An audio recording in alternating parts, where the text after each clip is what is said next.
Bonjour, bienvenue au stade pour l'économie. Cet exercice 6, bon, il est quand même très bourrin, très calculatoire.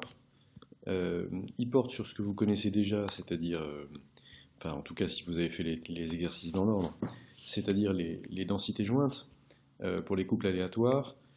On va en fait simplement calculer une densité conditionnelle et faire une application numérique. Il n'y a pas beaucoup de cours en fait dans cet exercice-là, donc si vous n'avez jamais fait, allez plutôt regarder les exercices 4 et 5 qui sont beaucoup plus détaillés. Bon, donc c'est très classique, on nous donne une fonction à deux variables qui est candidate pour être une densité jointe, on nous demande de calculer la valeur d'un paramètre pour que ce soit vraiment une densité, et puis de là on nous demande de calculer la densité conditionnelle et de faire une application numérique pour calculer une probabilité. Bien, alors, il y a toujours une question qui n'est pas posée, qui est celle de se représenter ce dont on parle, parce que là il y a une petite originalité, c'est qu'on voit qu'en fait il y a trois contraintes. X supérieur à 0, y supérieur à 0 et 2x plus y inférieur à 4. Ça, c'est la partie du plan xy dans laquelle la densité n'est pas nulle. Donc je vous rappelle en fait que, puisqu'on a une fonction à deux variables, il faut imaginer que dans le plan xy, qui serait en fait le plan de l'écran, il y a les combinaisons possibles de x et de y qu'on pourrait voir apparaître, et puis la densité, qui est donc proportionnelle à la probabilité de voir apparaître des valeurs qui sont les x et y du plan, donc de votre écran si vous voulez. La densité, c'est ce qui dépasse. C'est-à-dire plus ça dépasse, plus il est probable qu'on observe des valeurs du couple xy dans la région où ça dépasse, où il y a de l'altitude.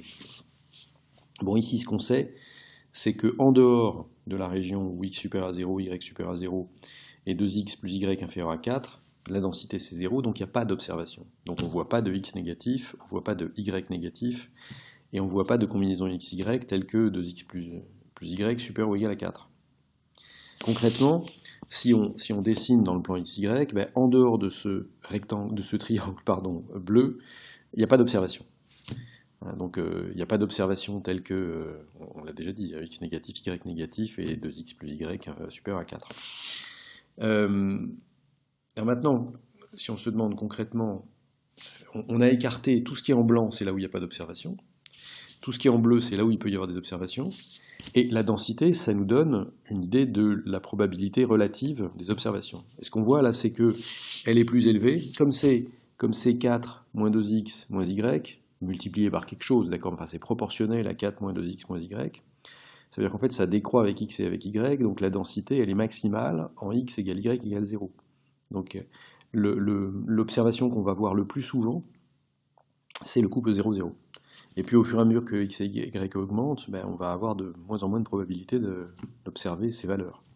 Donc de fait, on a une probabilité maximale de voir x égale y égale 0, on a une probabilité minimale de voir x égale 2, y égale 0, ou y égale 4, x égale 0, n'importe quel point du segment.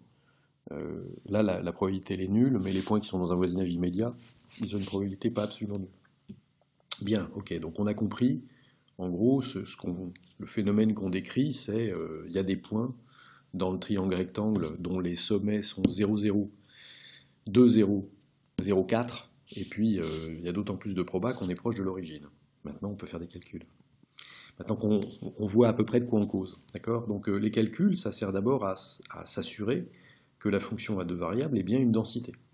Je vous rappelle qu'une densité, c'est une fonction qui est non négative et dont l'intégrale vaut 1. Pourquoi est-ce que l'intégrale vaut 1? Parce que 1, c'est la probabilité la plus grande, donc ça veut dire la certitude. Donc on ne peut pas avoir plus qu'une certitude, mais on ne peut pas avoir moins non plus. Donc on est au moins certain que les valeurs qu'on observe sont dans R pour X et dans Y et dans R pour Y aussi, et donc le couple XY, il est dans R croix R, c'est-à-dire R au carré. Bien. Bon, alors ok, non négative et d'intégrale 1. Non négative, ça saute aux yeux, d'accord? C'est-à-dire que, en fait, si x est positif, y est positif, 2x plus y est inférieur à 4, bah alors, 4 moins 2x moins y, c'est supérieur ou égal à 0. Et si en plus c'est supérieur ou égal à 0, le produit d'un truc supérieur à 0 par un autre truc supérieur à 0, pardon, le produit de deux quantités positives ou nulles, n'est-ce pas? Eh bien, il est positif ou nul. Et donc, si c est positive, si le paramètre c est positif, la fonction est non négative quand elle n'est pas nulle.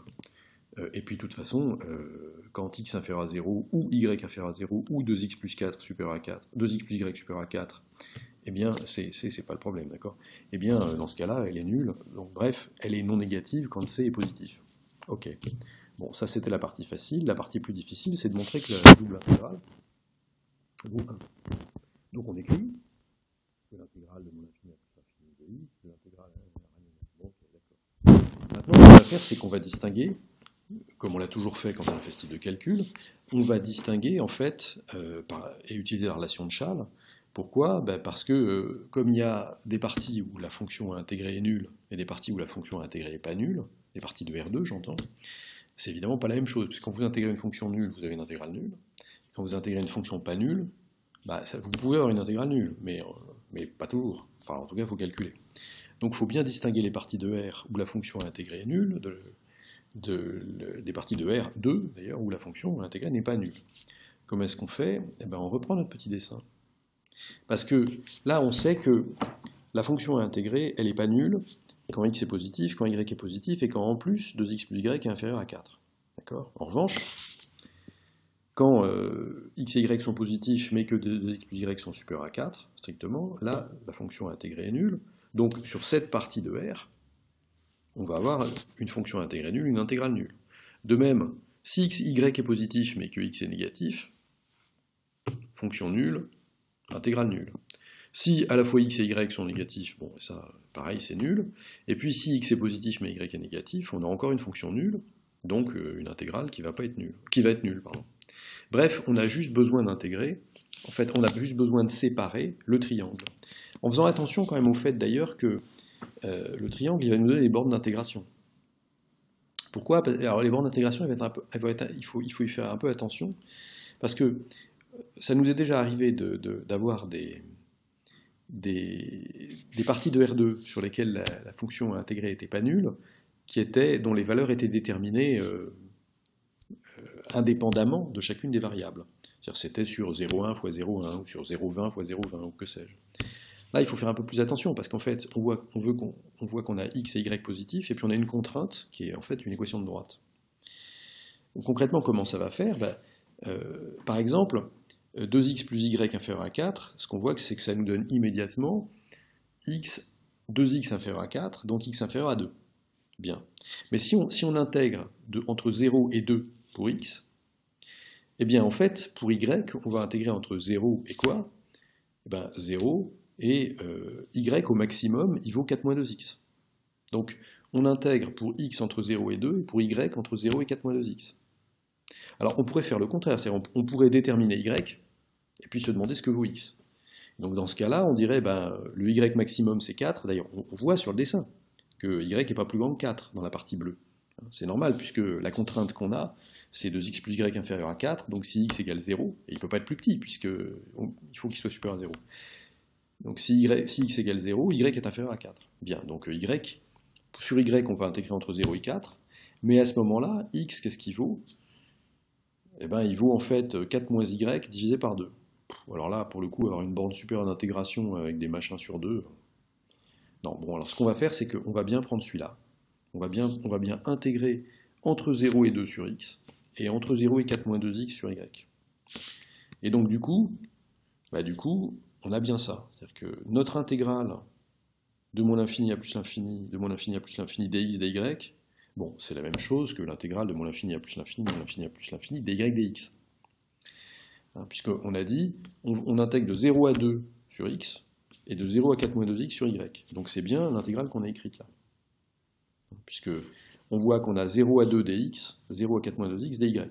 Bien. Et puis ensuite, on recolle tous les autres morceaux. Alors, tous les autres morceaux, c'est quoi? C'est que x est négatif et y est quelconque. Bon, ça, x négatif, par définition, ça ne satisfait pas la première condition. Donc, si x est négatif, fxy vaut 0. Très bien. Ensuite, qu'est-ce qu'on a? Ensuite, on a x entre 2 et plus l'infini. Pareil, si x est entre 2 et plus l'infini, alors 2x et que y est négatif, pardon, bon dans ce cas-là, non, pardon, et que y est quelconque, Ben, ça va pas non plus parce que dans ce cas-là, alors c'est surtout en fait y positif qui va pas, parce que y négatif, oui, vraiment. Si y est positif, dans ce cas-là, on a 2x plus y qui sont supérieurs à 4, et si y est négatif, dans ce cas-là, on a y négatif, donc ça va pas non plus. Donc effectivement, la deuxième intégrale, la fonction vaut 0 aussi. La troisième intégrale, on a x entre 0 et 2, mais y négatif. Donc comme x est entre 0 et 2, mais y est négatif, ça ne satisfait pas la deuxième condition. La troisième intégrale, on a encore x entre 0 et 2, mais y entre 4 moins 2x et plus l'infini. Ça ne satisfait pas la troisième condition. Bref, toutes ces intégrales sont nulles, et là, on a décrit toutes les parties de R. 2. On a isolé l'intégrale qui ne sera pas, qui potentiellement n'est pas nulle, parce que la fonction qu'on intègre n'est pas nulle, et puis chacune des parties de R, qu'on peut décrire, sur lesquelles la fonction à intégrer étant nulle, l'intégrale est nulle. Bref, ce qui nous reste à calculer, c'est l'intégrale de 0 à 2 de l'intégrale de 0 à 4 moins 2x de fxy, de xy, dy, dx. Bon, et pour la calculer, on va d'abord l'exprimer, hein, puisqu'on sait que c'est la partie de R2 sur laquelle la fonction vaut c 4 moins 2x moins y. Et puis ensuite, ce qu'on va faire, c'est qu'on va intégrer l'intégrale de 0 à 4 moins 2x de c 4 moins 2x moins y dy. Et une fois qu'on aura calculé cette intégrale, on replacera la valeur de cette intégrale dans l'intégrale de 0 à 2 dx. Bien, donc en avant, pour calculer cette intégrale, il nous faut une primitive de la fonction c 4 moins 2x moins y. Bon, au passage c, on va sortir de l'intégrale, hein. L'intégrale c'est linéaire. Donc en fait, cette intégrale, elle est égale à un crochet dans lequel on a une primitive de la fonction 4 moins 2x moins y dy, avec les mêmes bornes. On peut passer directement à l'étape crochet, parce que là, la primitive, la primitive qu'on va trouver va de soi. C'est-à-dire qu'une primitive de 4, c'est 4y, une primitive de 2x, c'est 2xy. Je vous rappelle qu'on intègre sur y. Et une primitive de y, c'est y2 sur 2. Bon, donc, de fait, l'intégrale, elle vaut le crochet. Tel qu'on l'a écrit. Alors là, c'est pas une petite astuce, mais on va écrire ça un peu différemment. C'est que je vous propose qu'on écrive 4y moins 2xy en factorisant par y. Pourquoi? C'est pas une lubie, mais c'est que vous voyez qu'à ce moment-là, on a 4 moins 2xy, enfin 4 moins 2x fois y, et la borne supérieure, c'est 4 moins 2x. Donc en fait, quand on va faire 4 moins 2x pour y égale 4 moins 2x, on va trouver 4 moins 2x fois 4 moins 2x, d'ailleurs c'est le cas, et 4 moins 2x fois 4 moins 2x, c'est 4 moins 2x au carré. C'est d'autant plus intéressant que le terme suivant, c'est y2 sur 2, et donc ça va être 4 moins 2x sur 2. Enfin 4 moins 2x au carré sur 2. Alors il n'y a pas de... L'autre terme, pour y égale 0, c'est 4 moins 2x fois 0, moins 0 au carré sur 2. Donc on ne l'a même pas écrit, d'accord? Il y a la valeur de l'expression dans le crochet pour la borne inférieure est nulle. Donc on n'a que la valeur de l'expression dans le crochet pour la borne supérieure qui est 4 moins 2x. Et donc en fait, cette expression, c'est 4 moins 2x au carré moins 4 moins 2x au carré sur 2. Bon, et donc quand il y a une quantité moins la moitié de la quantité, il reste la moitié de la quantité. Donc il ne reste que 4 moins 2x sur 2, enfin 4 moins 2x au carré sur 2. Puisque 4 moins 2x au carré, c'est en fait 2 fois 4 moins 2x au carré sur 2. Vous retirez 4 moins 2x au carré sur 2, il vous reste une fois 4 moins 2x au carré sur 2. Voilà, donc c'était l'astuce d'écriture, c'était juste pour arriver à cette simplification.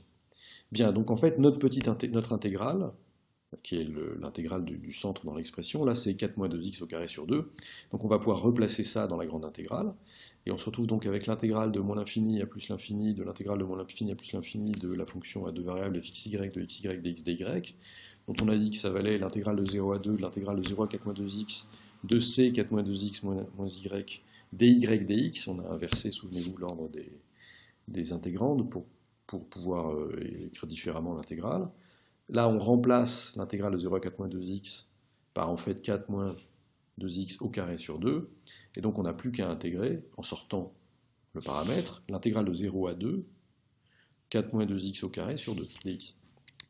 Donc, la valeur de cette intégrale, c'est évidemment la valeur du crochet, enfin c'est évidemment la valeur d'une primitive prise aux bornes, mais pour calculer une primitive, alors soit vous êtes un as du calcul intégral et vous trouvez la primitive directement, soit c'est pas le cas et vous faites comme moi, vous développez tranquillement votre 4 moins 2x au carré, puisqu'après tout c'est a moins b carré.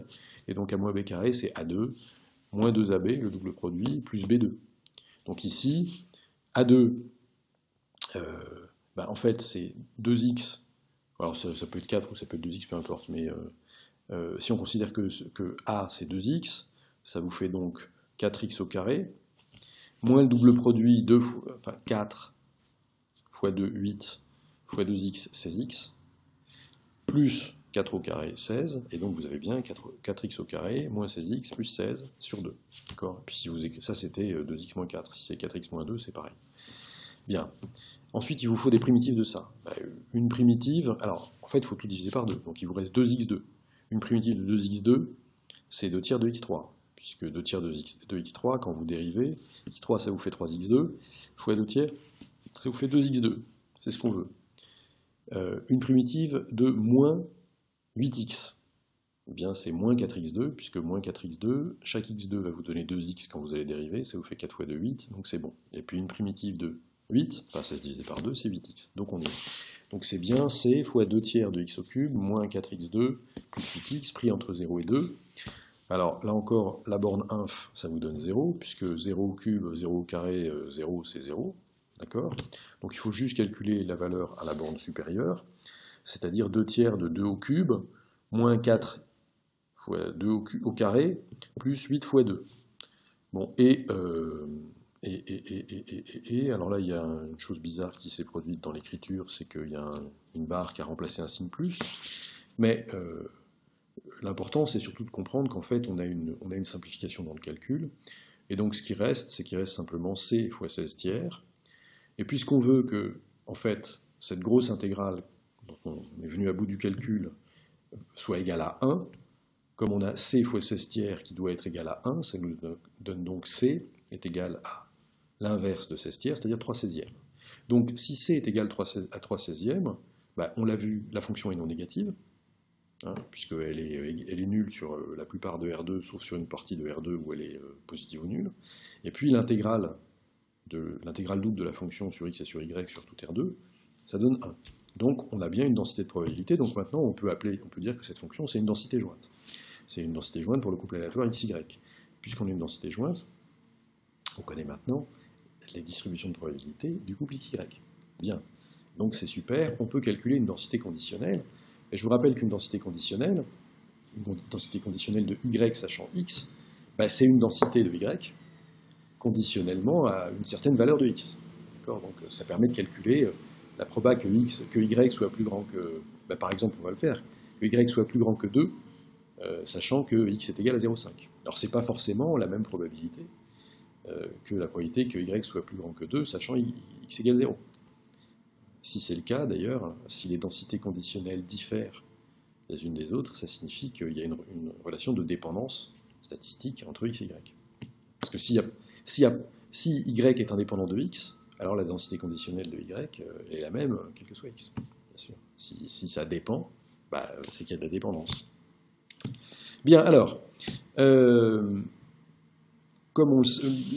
on ne fera pas d'interprétation graphique comme on l'a fait dans l'exercice 5, où on s'amuse à découper des volumes pour voir ce qu'il y a dedans. Et on va directement au calcul. On sait que la densité de y conditionnément à x, ça veut dire en gros, la valeur de la densité pour la variable aléatoire y qui vaut petit y, et sachant que la variable aléatoire grand X vaut x, et bien en fait, donc, la valeur de cette densité conditionnelle, c'est le quotient de la densité jointe par la densité de la variable qui conditionne. Bon, et donc en fait, là, la densité jointe, on l'a, puisqu'on vient de calculer la valeur du paramètre telle qu'on a une densité jointe. En revanche, la densité marginale, on ne l'a pas, et donc il faudra la calculer. Mais en fait, a priori, là, ce qu'il y a, c'est qu'on a deux cas. Pourquoi a priori on a deux cas? Parce qu'on a un cas où la densité jointe va être non nulle, et puis on a un cas où la densité jointe va être nulle. Le cas où la densité jointe va être nulle, il est trivial, bien sûr, puisque si la densité jointe est nulle, la densité jointe, c'est ce qui est au numérateur. Donc en fait, la densité marginale sera nulle aussi. Donc, le cas pas trivial, c'est le cas où x est positif, y est positif, et 2x plus y est inférieur à 4. C'est le fameux triangle bleu dont on parle depuis le début. Le cas trivial, c'est tout le reste du plan, tout le reste de R2, Et donc, soit on l'écrit comme étant, alors oui, cette espèce d'équerre, là, ça veut dire non, en logique formelle. Donc, le non x supérieur à 0, y supérieur à 0 et 2x plus y inférieur à 4, c'est donc que soit on a x inférieur à 0, soit on a y inférieur à 0, soit on a 2x plus y supérieur à 4. Bon, on ne peut pas avoir les trois en même temps. Mais ce n'est pas un ou exclusif, hein, c'est-à-dire qu'on peut avoir en même temps x négatif et y négatif. Voilà. On peut avoir en même temps x négatif et 2x plus y supérieur à 4. Bon, il faut y très grand, mais peu importe. Bon, en tout cas, donc si soit l'une des conditions n'est pas respectée, soit on est dans le cadre défini par même l'ensemble des conditions, ce qui doit revenir au même, puisque c'est des conditions qui sont liées par, qui sont où, eh bien, la densité conditionnelle est nulle, et on n'a pas à aller plus loin. En revanche, si on a en même temps x positif, y positif et 2x moins y inférieur à 4, alors 2x plus y inférieur à 4, alors, eh bien, la densité jointe n'est pas nulle, et donc la densité marginale ne sera pas nulle. Et qu'est-ce qu'elle va valoir? Elle va valoir donc la densité jointe qu'on vient de calculer, puisqu'on vient de calculer le paramètre c égale 3/16, divisé par la densité marginale de la variable qui conditionne, ici x, et bien il faut la calculer.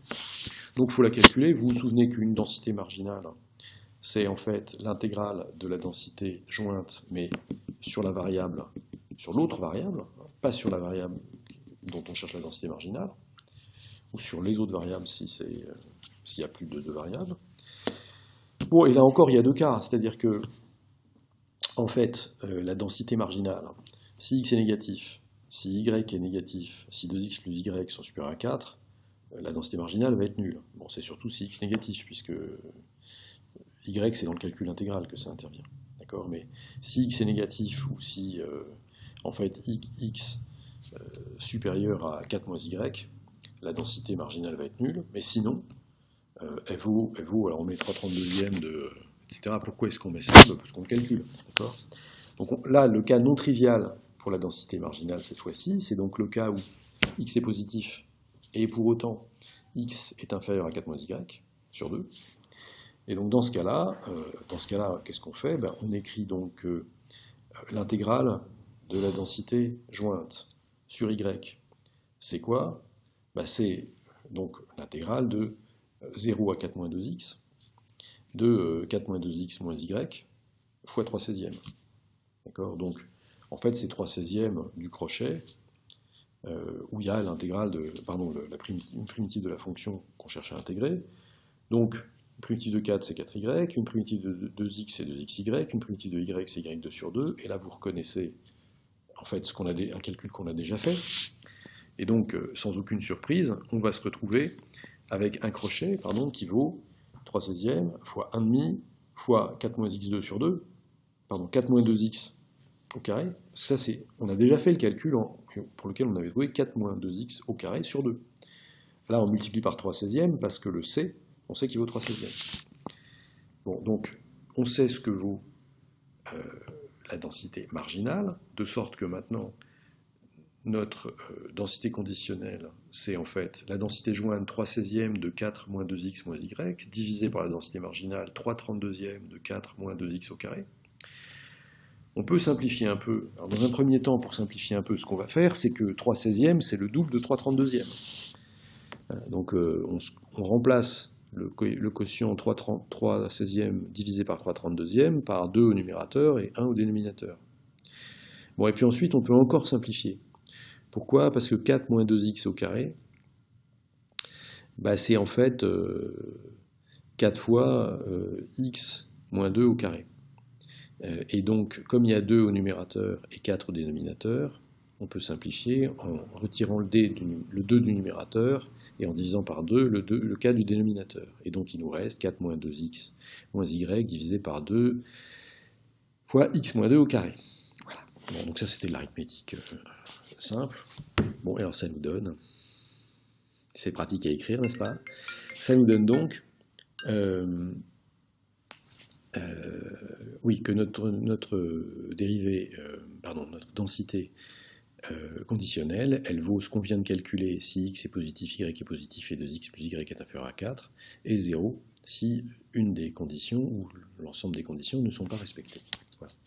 Bon, maintenant qu'on a fait ça, on peut faire une application numérique. Donc, l'application numérique, ça consiste tout simplement à calculer la probabilité que y soit plus grand que 2 si x est égal à 0,5. Donc, comme on est face à des fonctions continues, enfin plutôt à des variables aléatoires continues, évidemment, pour calculer cette probabilité, il faut intégrer une densité, et la densité qu'on va intégrer, c'est tout simplement la densité conditionnelle. D'accord? C'est-à-dire que la densité donc c'est quoi? C'est la densité de y conditionnellement au fait que x est égal à 0,5. Donc il suffit de calculer la densité conditionnelle de y quand x est égal à 0,5, et puis ensuite de l'intégrer pour toutes les valeurs de y qui sont supérieures à 2. Voilà. Alors, au passage quoi? Au passage, ce qu'on sait, c'est que cette densité conditionnelle, elle va être nulle pour certaines valeurs de y. Pourquoi? Parce que vous vous souvenez du triangle. Vous vous souvenez du triangle bleu. Le triangle bleu, qui est donc l'ensemble des points qui correspondent au couple XY qui peuvent apparaître. Ce triangle bleu, c'est évidemment pas tout R2. Donc il y a des valeurs de Y pour lesquelles la densité est nulle. Quelles sont-elles? Eh bien, c'est les valeurs telles que 2x plus y est supérieur à 4.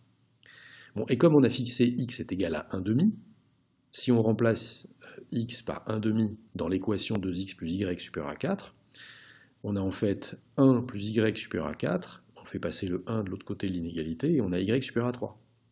Donc en fait, quand y est supérieur à 3, c'est le maximum que y peut avoir pour x égale 1,5, et en fait, on n'aura pas d'observation de y plus grande que 3, puisque x est égal à 1,5.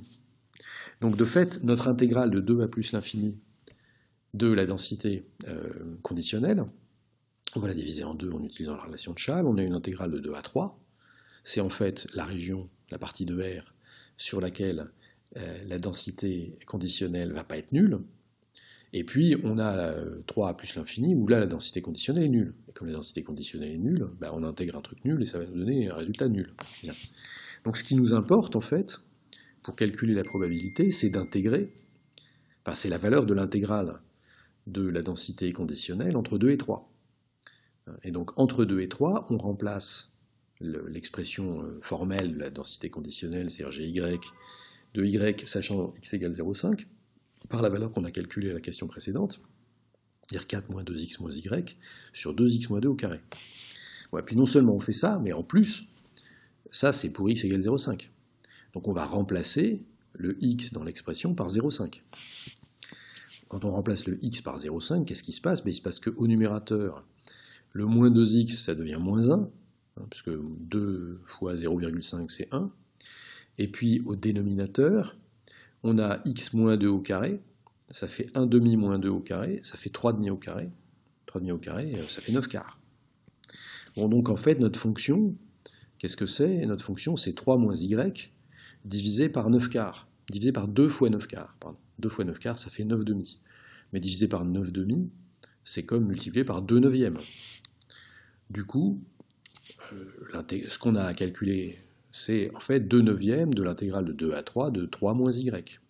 Et l'intégrale de 2 à 3 de 3 moins y, c'est la valeur du crochet avec dans le crochet une primitive de 3 moins y, c'est-à-dire 3y moins y2 sur 2. Cette valeur, ça vaut quoi? Ça vaut les valeurs aux bornes, la différence entre les valeurs aux bornes de la fonction. Donc quand y est égal à 3, 3y, c'est 3 fois 3, 9. Y au carré, 3 fois 3, 9 sur 2, ça fait 9 demi. Donc on a 9 moins 9 demi. Et puis quand y est égal à 2, 3y, 3 fois 2, 6, donc moins 6, moins plus, y2, c'est-à-dire 2 au carré 4, divisé par 2. Donc on a 9 moins 9 demi, ça nous fait 9 demi, moins 6 qui vaut 12 demi, ça nous fait moins 3 demi, plus 4 demi, il reste 1 demi. Bon, donc en fait toute cette quantité-là, c'est 1 demi. Et donc finalement, notre probabilité, c'est 2 neuvièmes fois l'intégrale qui vaut 1 demi, c'est-à-dire 1 neuvième. Voilà. Mais donc il y a une chance sur 9 que y soit plus grand que 2 quand x est supérieur à 0. Et au passage, vous vous doutez que plus x est petit, plus il doit y avoir une chance importante que x soit supérieur à 2, que y soit supérieur à 2. Ça, ce serait à tester, mais ce n'est pas l'exercice. Ça suffit pour aujourd'hui, mais rien ne vous empêche de vous entraîner à calculer, par exemple, la covariance. Voilà. Bon, merci de votre attention et à bientôt pour de nouvelles stats pour l'économie.